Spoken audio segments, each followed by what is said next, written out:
Prince Philip's service show was a dynamo as a memorial highlighted the hundreds of activities he pursued, patronage he championed and engagement he carried out, according to a royal commentator. The service of Thanksgiving held at Westminster Abbey today made up for the funeral services that had to be held in a scaled-back and socially distanced capacity last April due to the coronavirus restriction in place at the time, according to royal commentator Richard Fitzwilliam. Recalling the funeral service for Prince Philip, held on April 17, the expert told Express. Co.uk, what we had at the funeral, of course, was the need for the royal family to follow coronavirus restriction. That meant that the heart of the nation went out to the Queen, because she was sitting alone. And it was a deeply moving scene but also deeply sad. The funeral was of course what the Duke would have liked. But they could sing, you could have the hymns sung by the attendee. Also today you had the opportunity for 800 people to attend, including the royal family, foreign royals, various charities. Moreover, he continued, this service provided a clearer image to all watchers of the extraordinary scale of Prince Philip's work and interest through his life.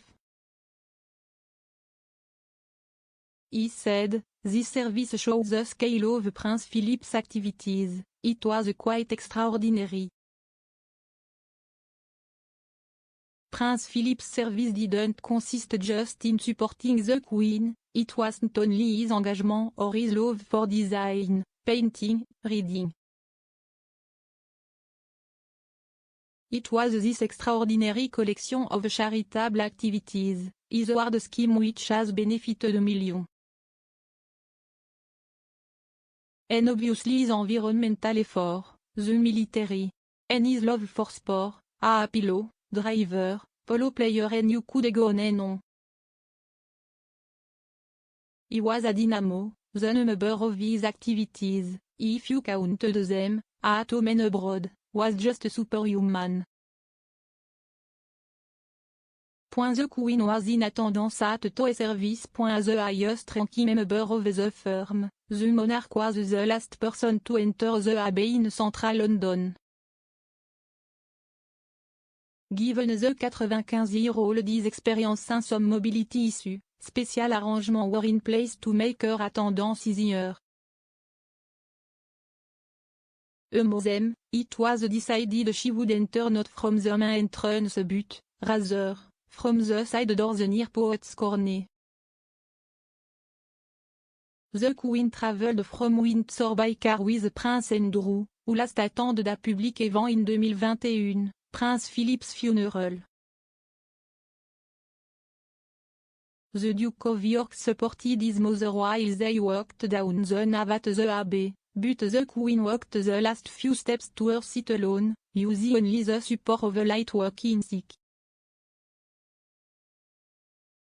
This marked the first event attended by the Queen outside the palace walls since mid-October last year, when her doctors advised her to rest and only engage for a period of time in light duty.